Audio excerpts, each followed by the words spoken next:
going to bring this meeting to order. This is the 103rd meeting of the Standing Committee on Public Safety and National Security.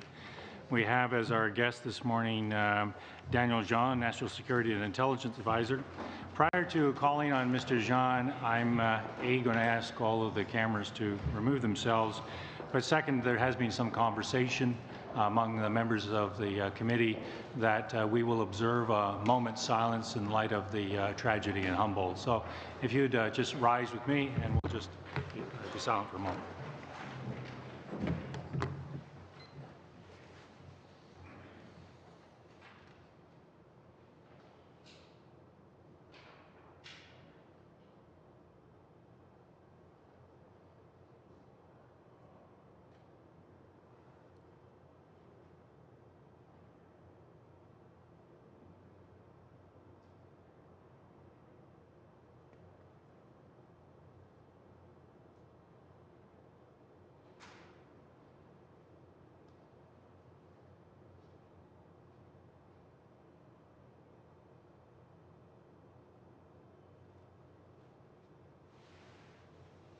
Thank you.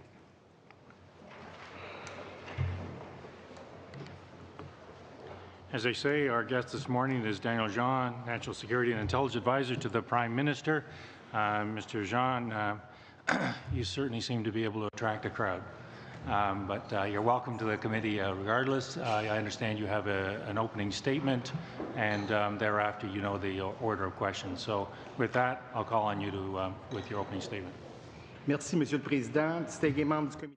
Mr. Chair, thank you. Distinguished members of the committee, thank you for your time. I welcome this opportunity to discuss with you facts surrounding the controversy associated with the invitation of Mr. Atwal to a reception hosted by the Canadian High Commission in Delhi during the recent visit of the Prime Minister in India, as well as the background briefing I offered to representatives of Canadian media on February 22nd and 23rd.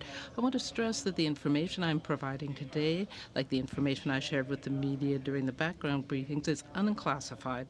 While I have access to classified intelligence that can inform unclassified briefings, I always exercise caution on this. The first notification I received that Mr. Atwal was on the guest list for the Delhi High Commission reception planned in the context of the Prime Minister's visit came through CSIS. CSIS received the information on February 21st, suggesting that Mr. Atwal's presence could be embarrassing to the Canadian government. After the CSIS director informed me of the situation just before 10 a.m., I immediately asked our Privy Council Office, Security and Intelligence team to contact the RCMP to validate the information. Soon thereafter, we informed relevant officials at PCO, the PMO, and PCO officials accompanying the PM in Delhi. The RCMP confirmed that there was a conviction for attempted murder on a visiting Minister of State from India in 1986. As Mr. Atwal is no longer considered a security threat to our security agencies, the issue was the controversy that his presence at the event could have generated, given the nature of his past conviction. Around the same time, pictures of Mr. Atwal with members of the Prime Minister's delegation taken the day before the reception in Mumbai, and a picture of his invitation to the upcoming reception started to circulate in the media. At 7:46 p.m., the CBC published a story with these pictures. The invitation was rescinded by the High Commission later that night. By mid-morning on the 22nd, we had assessed that what we knew so far about the incident, drawing on the sequence of events, unclassified information, and classified information. Mr. Atwal had attended the Mumbai reception, and pictures of him had surfaced in the media. Mr. Atwal was invited to the High Commission reception. The Prime Minister had publicly declared that the invitation should not have been extended, and a Canadian Member of Parliament, Mr. Randeep Sarai, had assumed responsibility for the invitation. In parallel, we had seen inaccurate information in the media and a number of false allegations that suggested that federal institutions had been informed before the trip that Mr. Atwal had received an invitation and had informed staff. To offer a background briefing to Canadian media on what we knew in order to clarify facts, answer a number of pressing questions from the media, and alert them to the inaccurate information being circulated. In keeping with my usual practice, I discussed beforehand my proposal to offer a background briefing and the key message I intended to deliver with both PCO colleagues and PMO officials. PMO Communications suggested a list of journalists that I could contact in Ottawa that afternoon and that evening, in addition to the Canadian media accompanying the Prime Minister in India, who would be briefed the next day. In the background briefing, I confirmed that I was giving an unclassified briefing on background, c'est-à-dire no attribution by name, and covered the following points. The invitation. I indicated that the Prime Minister had acknowledged that this invitation should not have been extended and that the Member of Parliament, Mr. Sarai, had taken responsibility for the invitation. I said that the Prime Minister and Mr. Sarai were on the record on these facts and that I will not comment further on that aspect. On how and when we were informed and the rationale for resending the invitation, I said, based on the information I had at that time, that the first notification we received that Mr. Atwal was on the guest list for the Delhi reception came from a source who informed CSIS in the early morning of February 21st. I confirmed that we rapidly consulted the RCMP, the agency responsible to handle criminal matters, and notified PCO and PMO officials in Ottawa and Delhi. I confirmed that Mr. Atwal is no longer considered by our security agencies as a security threat, and that the invitation had been rescinded because of the controversy that could erupt given the nature of his past conviction. I answered a number of questions around security screening for guests at receptions and questions also around no-fly lists. I then told media representatives that inaccurate information around the invitation of Mr. Atwal was being circulated. I referred them to the title of an Indian Express story published on February 22nd, which suggested that a Canadian citizen entered India after a 38-year ban as part of the Prime Minister's delegation. I indicated that this was misleading as the individual was not on the official delegation for the visit. I noted that while the Government of Canada is glad when a Canadian citizen can resolve travel restrictions, the government had not intervened with the Indian government to remove any member of the official delegation from an interdiction to travel to India. I said that questions related to interdiction to travel to India should be directed to the Government of India. With regards to Mr. Atwal, I said that we understood that after having difficulties traveling to India for several years, he was removed by the Indian government from the so-called blacklist in 2017 and allowed to travel there last summer as someone who is presumably no longer considered as a threat and no longer espouses the cause of an independent Khalistan. Mr. Atwal now meets with Indian diplomats in Canada, Indian officials, which is normal process for people who go through the blacklist process. Articles subsequently published in the India Express and the Times of India confirmed that information. On February 24th, the Times of India confirmed that Jasper Atwal was reformed, was off the blacklist, and had been engaging with government for 3 years. And when you read the articles, it explained the number of officials that you would normally meet through that process. In the second article, and it's on March 9th, so it's the day after Mr. Atwal gave his press conference, the official spokesperson for the Ministry of External Affairs did confirm that Mr. Atwal had been removed from the blacklist in 2017 as part of a conscious effort by the Indian government to outreach with diaspora who were reformed. I also at that time described 2 unfunded allegations made to the media suggesting that the PMO had been informed days before the trip of Mr. Atwal's presence on the guest list, but that no action had been taken to rescind the invitation. It was indeed reported that CSIS had been alerted days before and had informed the Prime Minister's office. CSIS has no record or recollection of such an earlier alert. CSIS confirmed that the first notification they got came on February 21st around 8 a.m. An allegation was also made that the RCMP, Surrey Detachment, had been alerted several weeks before the trip that Mr. Atwal was on the guest list and had alerted PMO. Upon hearing the allegation, PCO contacted senior officials at RCMP headquarters, who in turn contacted both RCMP Surrey and the Prime Minister Protective Detail, who then confirmed that no such alert had been received.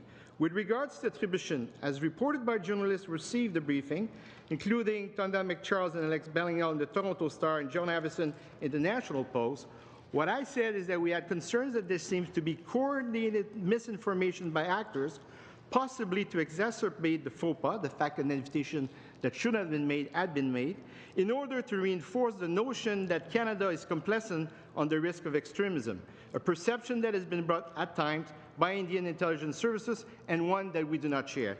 Let's look at what the people that were briefed actually said.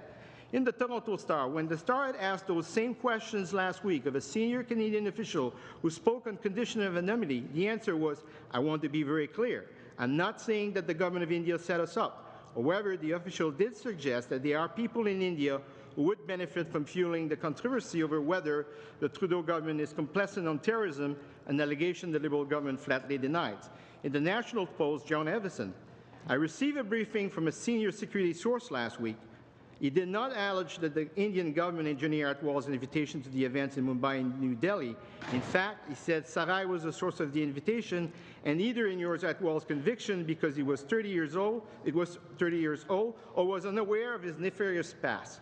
But he did suggest Atwal was removed from the blacklist by the Indian government, a fact also reported by the Times of India and other Indian media, which claim it happened in July 2017.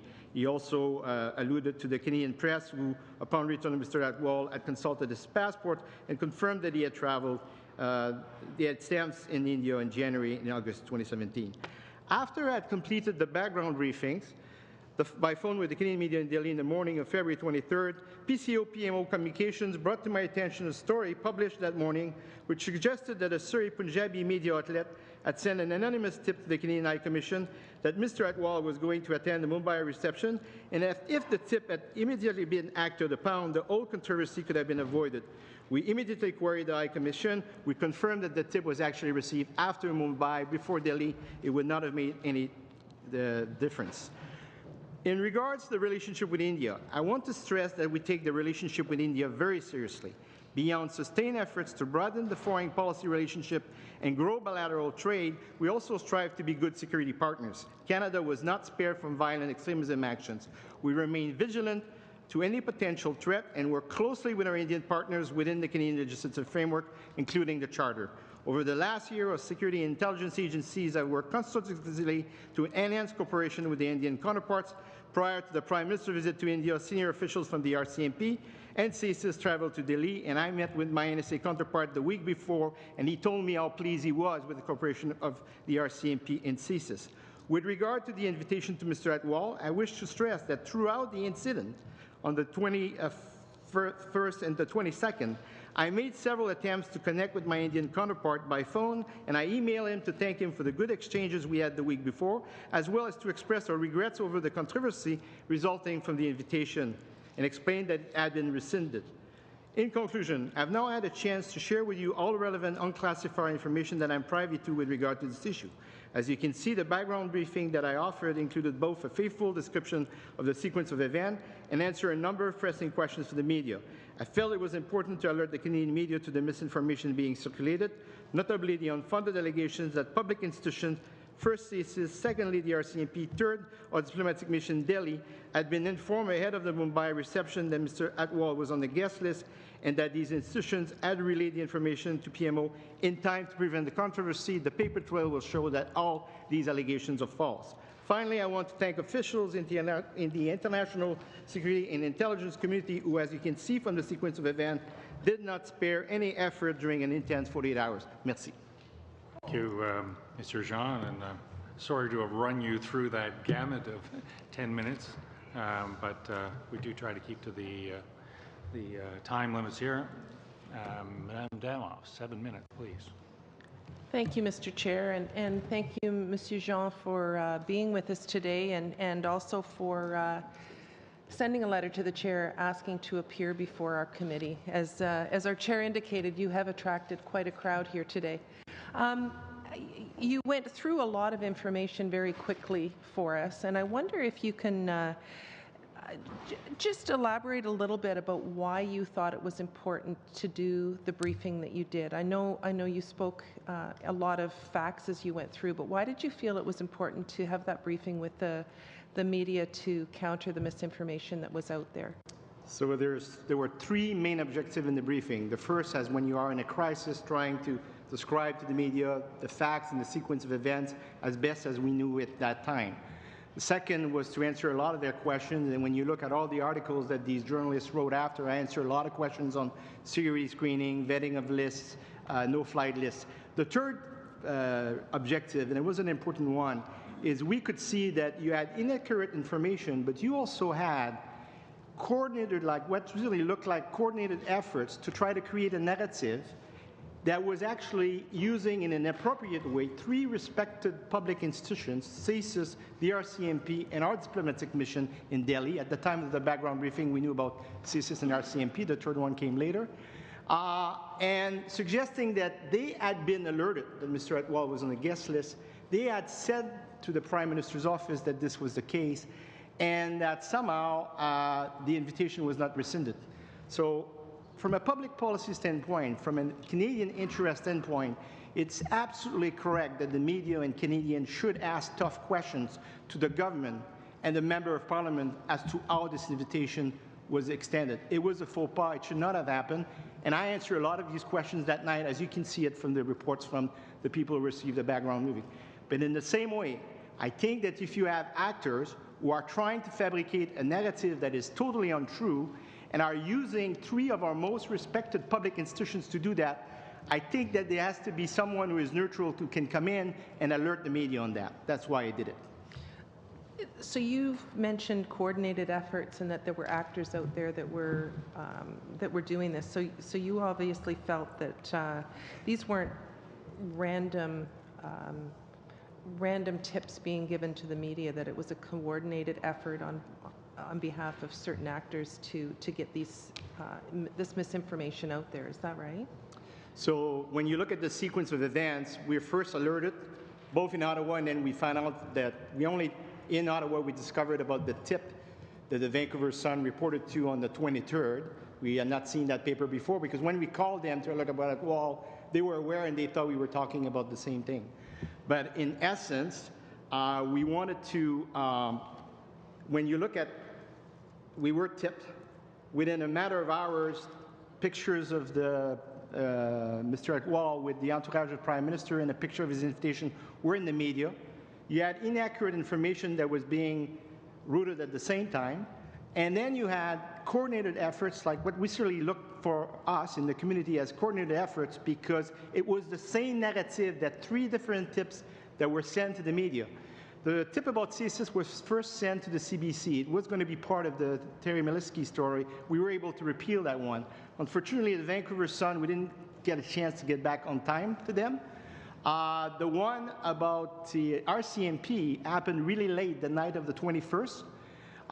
Between midnight and 2 o'clock, we woke up the RCMP. They called their Surrey detachment.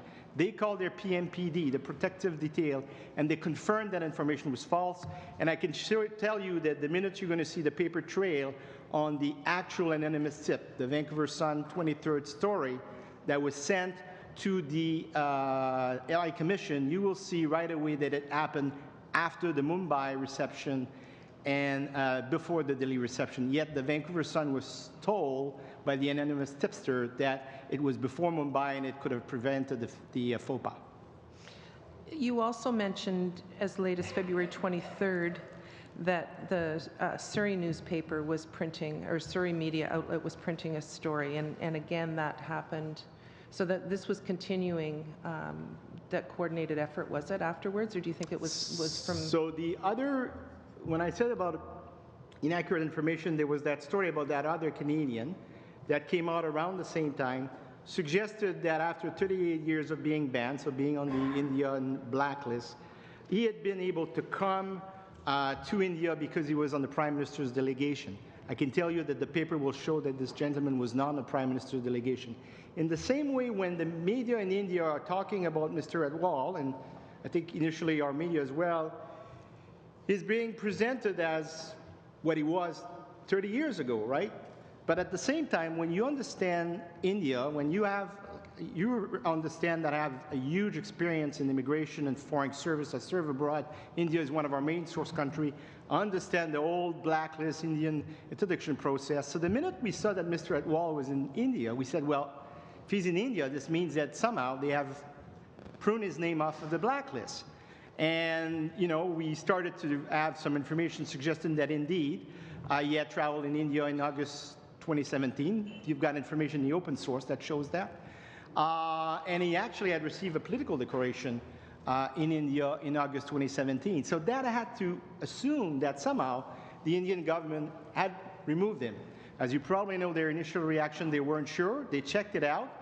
On the 24th, senior Indian officials on background, so the same kind of background briefing that I give, told an Indian newspaper that indeed he had been removed and that in their process you meet with diplomats, you meet with intelligence officers and all that.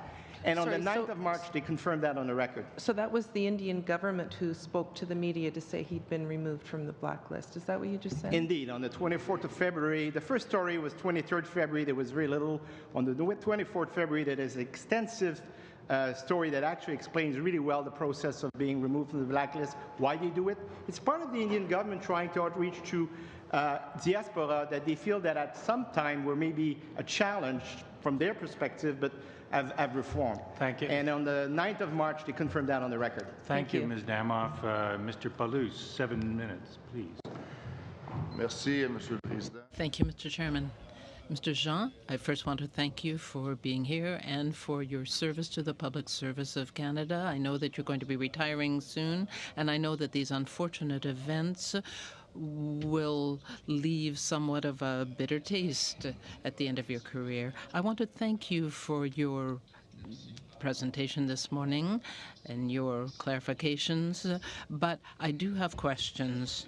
On February 28th, the Prime Minister confirmed that there were actors in the Indian government that were creating problems throughout his travels, but in fact, there was apparently an honest mistake made. According to you, which is the correct version of events?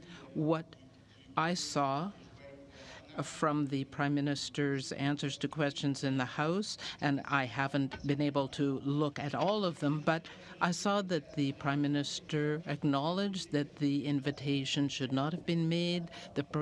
The MP that made the invitation took responsibility, and the security apparatus has analyzed the events and has found that there was a mistake made. Well, the first version was that apparently classified information had been provided to the media, but in the House we were hearing that there were elements of the rogue elements of the Indian government that were involved there. But today you are saying that this is unclassified information you're providing, and that there had been an offer to give classified information to the leader of the opposition. Could you explain all this to us a bit better? Well, I think it's quite simple. You are a former military member, and so you will understand that if somebody or information to do with the military was being used inappropriately, then, and this is what we have to be clear about, and I want to repeat what I said earlier, as public servant and soon as a private citizen, it is completely appropriate and reasonable to expect difficult questions from Canadian citizens, from members of Parliament.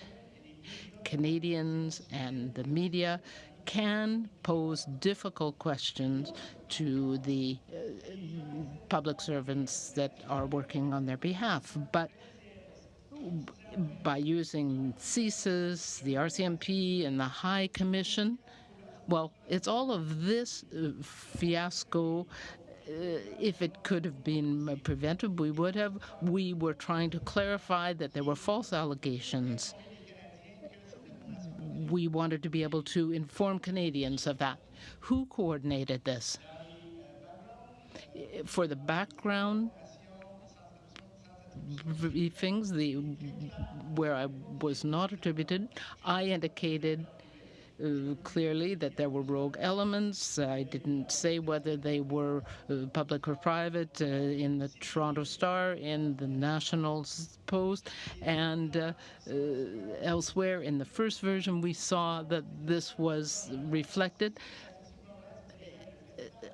So it certainly wasn't people representing the government of India, and I agree with the government's presentation. So these are unknown rogue elements that coordinated these efforts to cause problems between Canada and India. So it doesn't come from the Indian government, you're saying, but you're not going to say who coordinated these false allegations. I have said that I wasn't able to identify these elements. The government of India indicated their point of view, and there were different stories coming up. We have to have the right narrative and give accurate information. These are the facts that were provided to the media. There were not different versions, but there was afterward some talk of conspiracy for John Ivison was the first, but I never said that. There were people that did not receive the briefing that were talking about a conspiracy theory. So this is how it happened. Well, why here today, after nearly 2 months, when the committee has been unable to hear from you and we couldn't get in the House any agreement to get this information, somebody caused a problem. You don't have the information, you don't know, or you can't tell us who created the problem and the situation, but why would the Prime Minister not be clearer in his explanations to us in the House?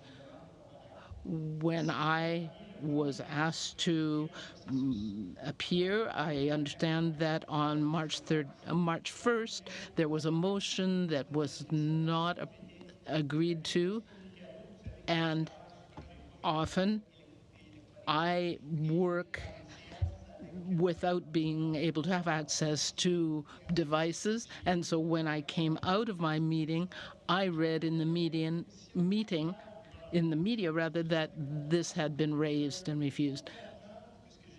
To understand how I acted, there was information. I provided information to counter the false allegations. But Mr. Scheer has the right to classified information, and that's what led me, especially during the filibuster. My boss, the clerk, talked about the need to have an unclassified briefing, and I contacted Mr. McKay immediately after that. Mr. Dubé, 7 minutes. Thank you, Mr. Chairman, and thank you, Mr. Jean, for being here today. We have bad weather, as you know, so thank you for being here despite that. Now, the committee is looking for accountability, especially from the Prime Minister and his ministers, and not really from public servants. But there are questions that have been raised about the process, how this briefing occurred and the different versions that we've heard from the government and from what you have told us. So my first question deals with your remarks about the controversy that was raised. It seems that there were I'd like to know whether the briefing was for public relations reasons or because of security reasons. Well, before 10 a.m. on February 21st, I was informed that Mr. Atwal was on the list of invitees. I immediately looked through open sources, that is, I Googled him, and then I provided the information to those who needed to know in the PCO, and I asked the RCMP to look into whether any other crimes had been committed by this person. And so we did our due diligence. The RCMP and CSIS came back to us and said that this person is no longer considered a threat. Not by Canada nor by India. But that doesn't mean that he should be invited to a reception. So once the decision was made that he was no longer a threat, the decision to invite him or not no longer is a security matter. Is that correct? Yes. I sent the information to the High Commission in Delhi, and the decision was made there in collaboration with the PMO. So if you're asking me why I then conducted the briefing, no, my question really is about the Prime Minister who spoke to the media. You provided a briefing without attribution to counter certain false allegations, and I'm wondering why the decision wasn't to have the Prime Minister say that the information was not correct and then have a briefing where, like in the legislative process, the Prime Minister provides information and then gives the context. So there didn't seem to be a synergy. Yes, in fact, there was synergy. We determined that Mr. Atwal had been invited, but that his invitation was controversial. The Prime Minister was the first to go public and say that the invitation should not have been issued. And the Member of Parliament took responsibility for the invitation. I provided the briefing, and everything was conducted together. If you read the presentation that I just made this morning, there are officials, as you will see, that provide background briefings, that is, without attribution. Every government that I have served has coordinated these efforts, has spoken with me. I've worked with the PCO, with the PMO. I believed firmly that there was too much misinformation that had been provided to the media and that we needed to provide accurate information to Canadians. Yes, we needed to deal with these questions. We needed to make sure that these three institutions were not tainted. When you're talking about your boss, you're talking about Mr. Warner, who suggested that you appear, that's what I understood from your answer, to the question, and you talked about the letter to the chair. Not quite.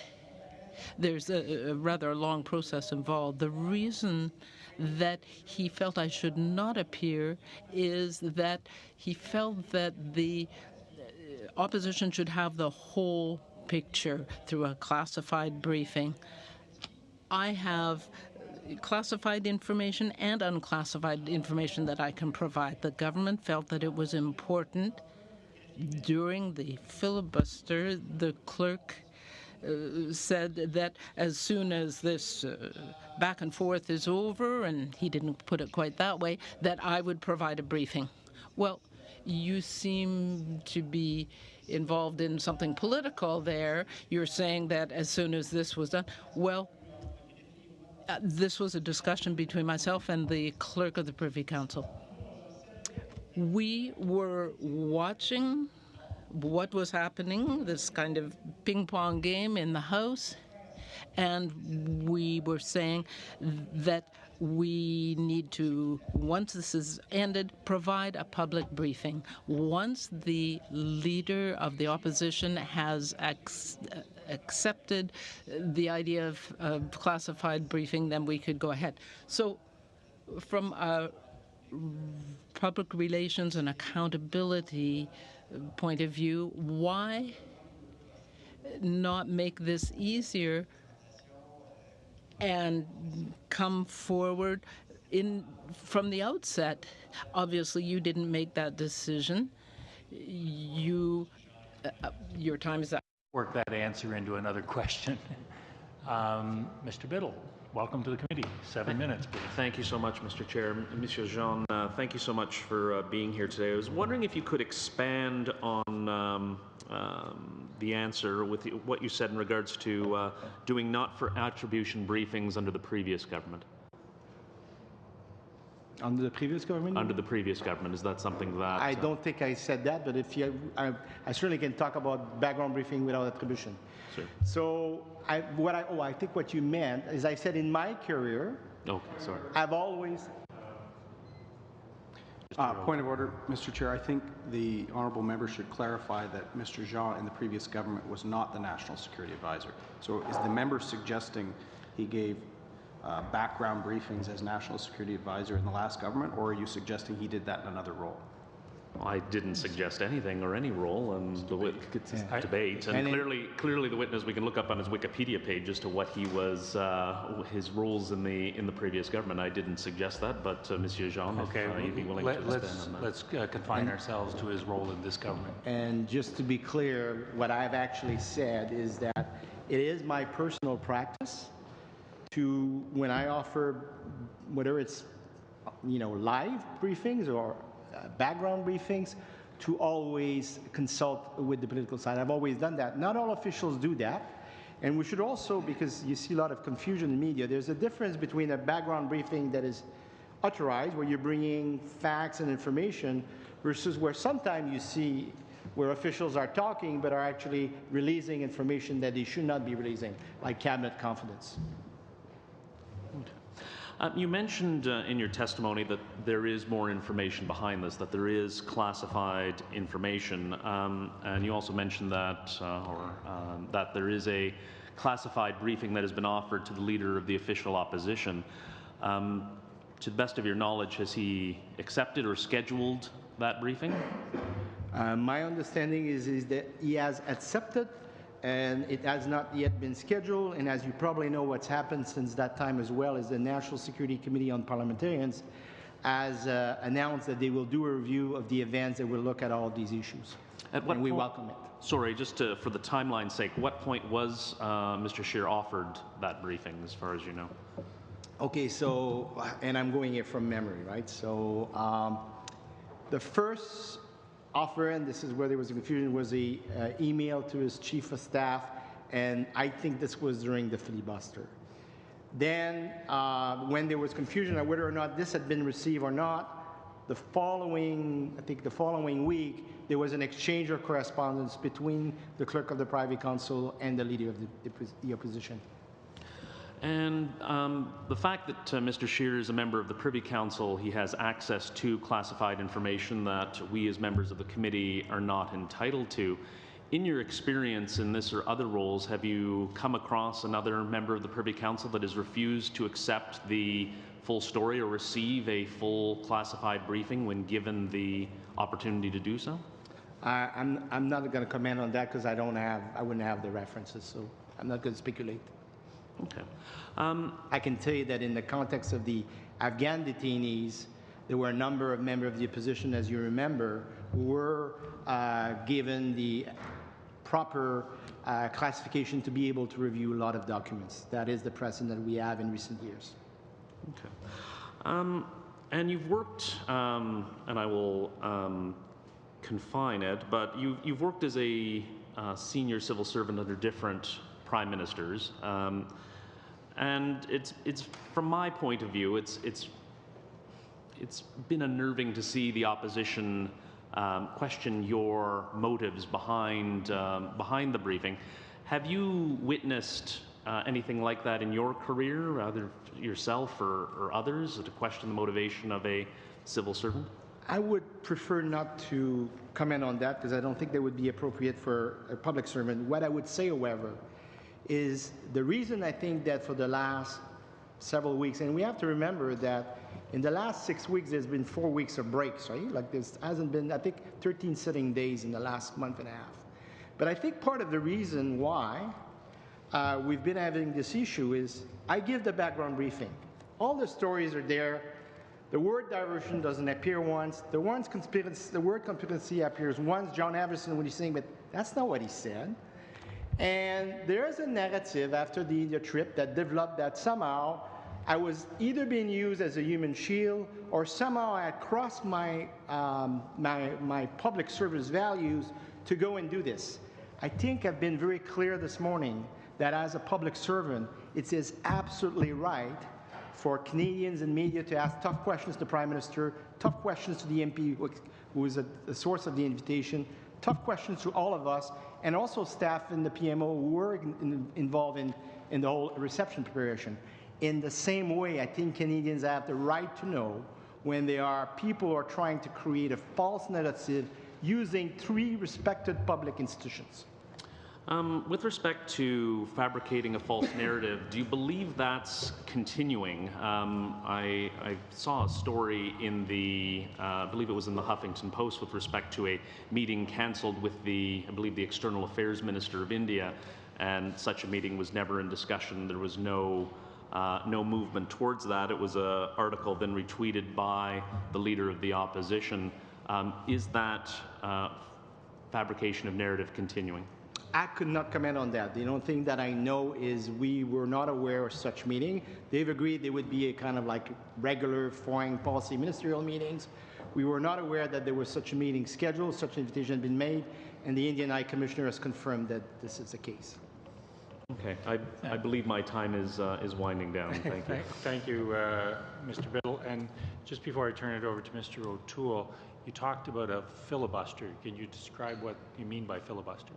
Well, maybe I'm not an expert in parliamentary practice, but I mean the 2 days where you went through a number of votes because the vote on having me appear. So if I've used the wrong term, I apologize. I've never worked on the Hill. Thank you for that. Mr. O'Toole, 5 minutes, please. Thank you, Mr. Chair. Thank you, Mr. Jean. Leaving aside for a moment the issue of inaccurate information, which is the bulk of your brief, my first 2 questions are simple, and I'd like a yes or no answer. If a Liberal MP had refused to invite Jaspal Atwal to the events, the Prime Minister's events in India, there would be no scandal. Is that fair to say? You're correct, sir. Second question. The Prime Minister's office was in possession of this list of people invited by MPs. Leaving aside the issue of whether that would be vetted or not, had the PMO taken names off this list, there would be no scandal, correct? That's correct. So this is a Liberal scandal, and your insertion into it comes as a result of your concern for inaccurate information. Let me refer you to the Prime Minister's comments on February 22nd when he confirmed that he believed Liberal MP Randeep Sarai's version of the events. The Prime Minister said the Member of Parliament who included the individual has and will assume full responsibility for his actions. Within a day of that, you began your briefings with media, and on February 27th, the Prime Minister offered another explanation for Mr. Atwal's attendance, relying on your background information, Mr. Jean. So which version of the Prime Minister's statements, it was Randeep Sarai, the Liberal MP, or possibly a conspiracy, which one of those statements is correct? So I'm going to go back to the question of Mr. Dubé on synergy because it makes it easier to answer your question. Before I did the background briefing, I spoke to my right arm who was in Delhi, and I explained what we were going to do. And I can tell you Let me stop you there, Mr. Jean, because you said you did your briefing because of inaccurate information. What global news source suggested there was a rogue Indian government conspiracy to bring Mr. Atwal? I've not seen that anywhere until your briefing started. So what inaccurate information related to Mr. Atwal, apart from just some Indian papers saying he was official delegation or not, you were the first person to suggest this rogue element theory, sir. So to be very clear, what I told the media in the background briefing is that there was what seemed to be orchestrated misinformation. They asked me, and I went out of my way to say very clearly this is not the government of India, and they said who it is, and I said, well, it's either private citizens or it's people that are from the government who are doing that and are not blessed. That's the clarity on that question. Let me refer you to Mr. Aiken's account of your briefing with him. Quote, to answer those questions, the PMO media relations team put us in touch on background with a senior government official. It went on. That official, quote, used the opportunity to advance the theory that Atwal's presence at these receptions in India may have been engineered by the Indian government or factions within it. The same thing came in a CBC story. It led the story, sir. So, could you table with this committee any inaccurate report in any media source that suggested the rogue element theory before you did? I don't see it in your report today. So, Mr. O'Toole, first of all, Mr. Aiken was not one. I briefed on background the list of journalists on the 22nd. Who chose the journalists, sir? Was it you or the Prime Minister's office? Answering your question. So the journalists that were briefed from background was 22nd February in the afternoon and in the evening, 23rd in the morning, the one who were accompanying the Prime Minister. The choice was made by the PMO. That's not something that is necessarily unusual, and there was a broad variety. Mr. Aiken was not on this initial list. The reason that I spoke to Mr. Aiken is because on the 24th of February, he wanted to bring me on record. I first called Madame Connolly and I asked her, as a global colleague, if she would ask him to maintain their commitment that would not come on record. I did not want to go on record because... Out of issues of time. So I'm just saying Mr. Aiken did not receive the full background briefing. In response to one of the questions, you used the term we. We didn't get back to the Vancouver Sun. Is that the National Security Advisor or the Prime Minister's media team, sir? Because at times... No, what I mean your by presentation sounds much like someone correcting inaccurate information that's out there about the Prime Minister should be done by the Prime Minister's office, not by the National Security Advisor. I don't think that there would have been much credibility for a political staffer to go and explain that people were using the name of three respected public institutions in an appropriate way to try to create a narrative that was totally false. So, that's the rationale. I think I've explained it before. Thank you, Mr. O'Toole. Mr. Jean, we're going to leave it there. Monsieur Picard, 5 minutes. 5 minutes. I'm going to share my time with my colleague. I have a question for Mr. Jean. Thank you for your presentation today. In politics, it is quite normal that people are sometimes misquoted and to be the subject of negative comments.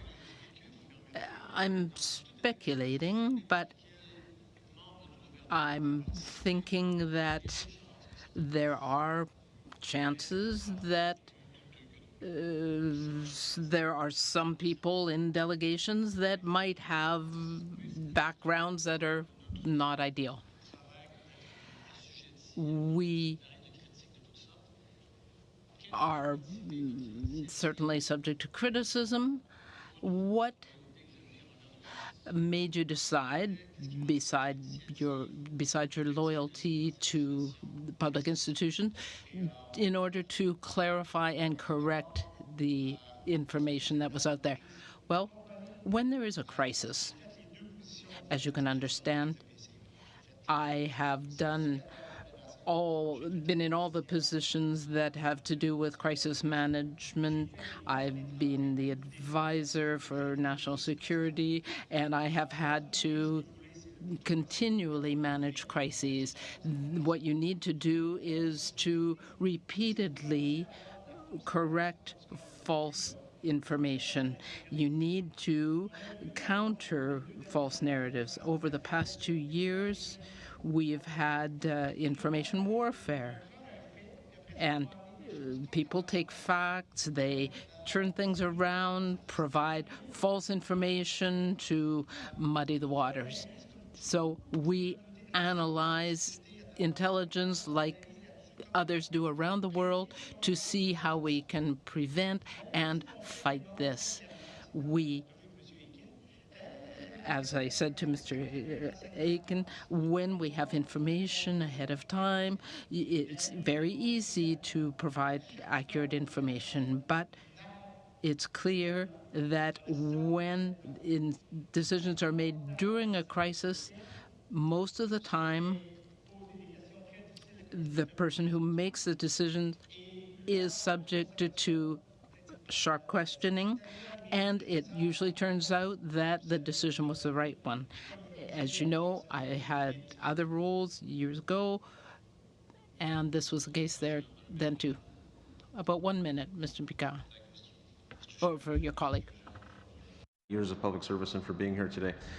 Throughout this debate, the argument, the idea, the narrative of foreign interference has appeared, and I want to ask you as National Security Advisor a general question on foreign interference and how you feel about it, what it means, how you define it, the extent to which it poses a threat to Canadian national security interests. Again, in general terms. So it's in general terms. As I said, we're doing a lot of work, and we're doing a lot of work also to try to support the Minister of Democratic Institutions, and we're trying to do a lot of work also to support the Minister of Public Safety, because there is, of course, foreign interference that is done when you are in a situation like elections, but you also have foreign interference in between elections. So we're basically trying to see how best to understand how this is done. Most of the time, as I said, you have a good example that happened in Canada that is public, so I can talk about it. It was actually on international organizations. It was on WADA, the World Anti-Doping Tribunal. And basically, there was an attack by Russian actors where they basically went and acquired the medical files of athletes who had won Olympic medals. For example, that young gymnast who won so many gold medals. And they took that fact that these people had medical exemptions, some Canadian athletes were also, and then they started to say, well, they didn't talk about the fact why they had these medical exemptions. Of course, to get a medical exemption to take a medication, if you're an Olympic athlete, the threshold is very high. But they didn't put that part out, they just put the part about, and they say, you see, you say we're cheating, you're cheating too. I think it's very important to be able to build a good ability to understand what is facts, what is reality, and when you see that things are not true, to be able to respond in an agile way. I'm really happy that the media are doing more and more of that. Thank you. Mr. Motz, 5 minutes, please. Thank you, Mr. Chair, and thank you, Mr. Jean, for being here today. Would it be fair to say that having a national security advisor brief the media is unusual in a circumstance like this? Yes or no? Not necessarily, no. I think that when you have a situation like that in the heart of a crisis, the National Security Advisor is right in the center of it. He's the one who has all the information. Otherwise, I would have had to bring the CSIS people, the RCMP people, the GAC people. That would have been really complicated. So what's interesting is your predecessor, Mr. Fadden, said on the weekend that he would be the most surprised person in Canada if you actually decided to do the briefing alone. I guess after hearing you today, he is the most surprised person in Canada today. In all fairness, do you regret raising the rogue Indian conspiracy theory? So I have a lot of respect for Mr. Fadden. I was actually his right arm when he was the Deputy Minister at Immigration. So the question is, I'd like to say that it's very difficult to comment when you don't have facts in front of you.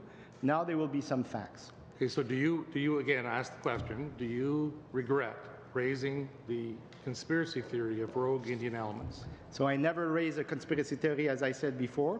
What I said is that there was coordinated efforts to try to misinform, and I said that these were either private people, it was definitely not the government of India, and if it was people from India, they were acting in a rogue way. That's So what I then said. the Prime Minister on the 27th of February in the House of Commons, and I heard him say that he was advancing and suggesting that there were rogue elements within the Indian government to suggest that, who knows what his motivation was to say that. But he obviously, to say that in the House, believed that there was rogue elements in the Indian government whose motivation was to embarrass the government. And so I'm curious to know whether you were rolled out in this circumstance to try and do damage control for the PMO and the Prime Minister.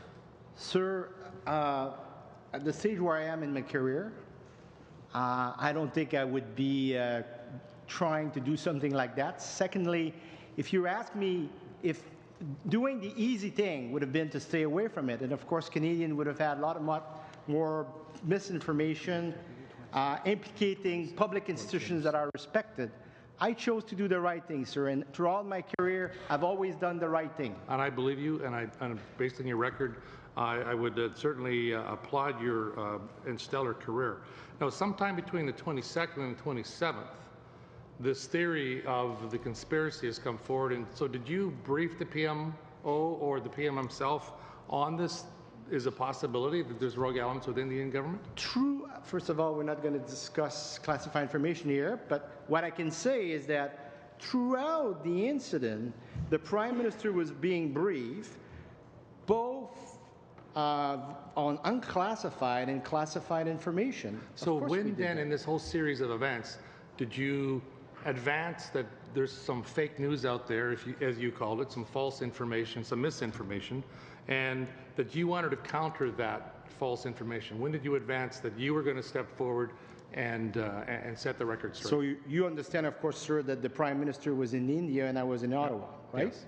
I was in India the week before doing hard work for our relationship with India. That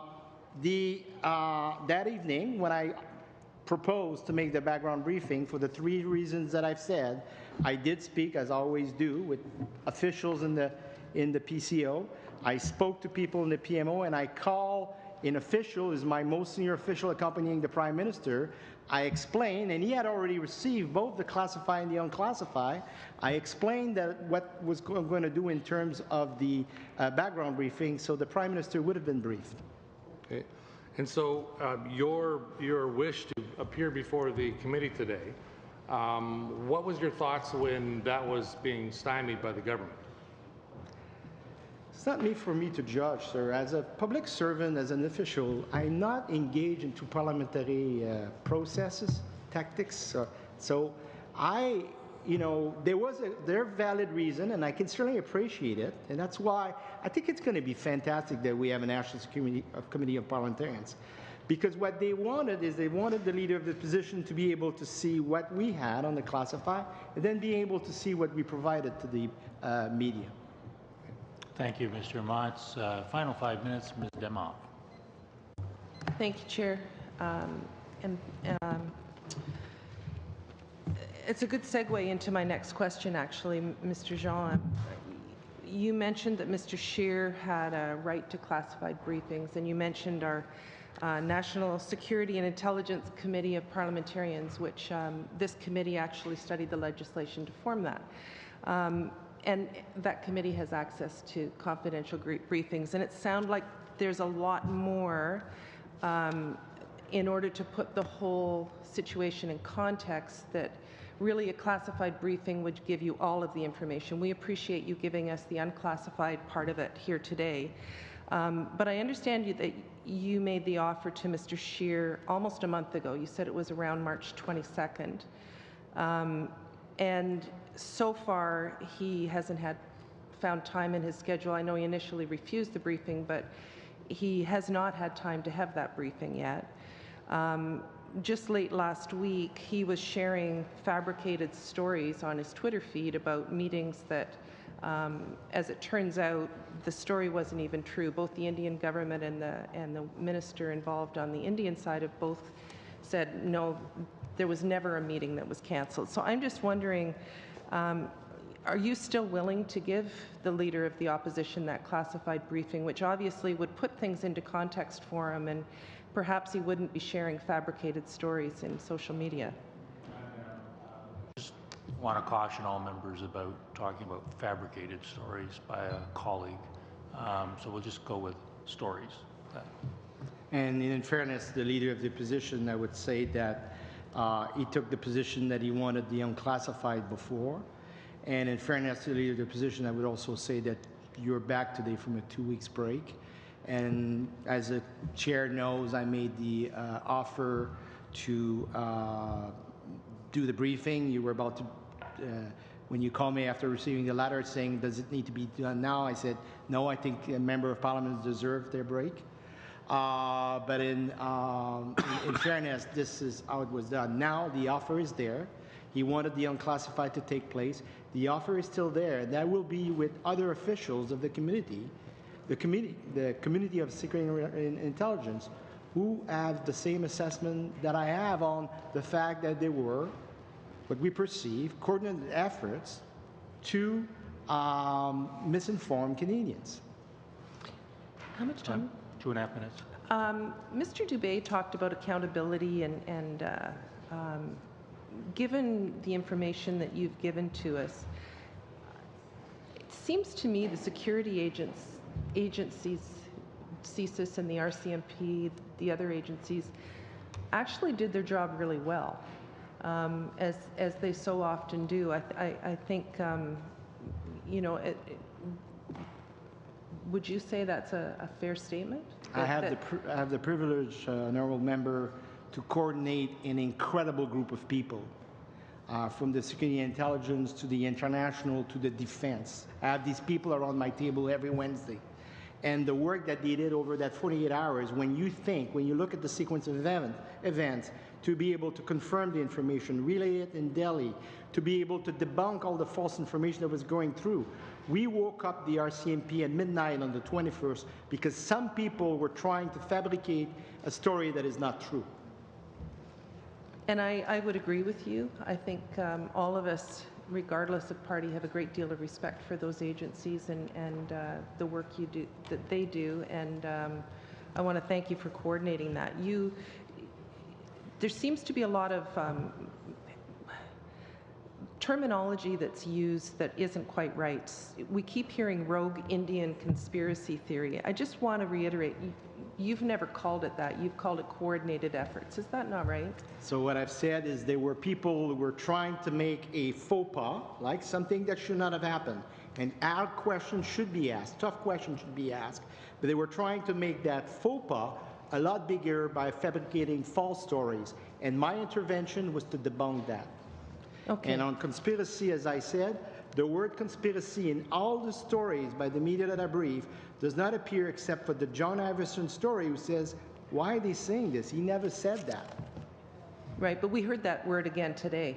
And I just want to be clear that that's not something that you've ever put out there. That's correct. Thank you. Thank you, Ms. Damoff, and thank you, Mr. Jean, on behalf of the committee for appearing here. And indeed, thank you for your years of service to the community.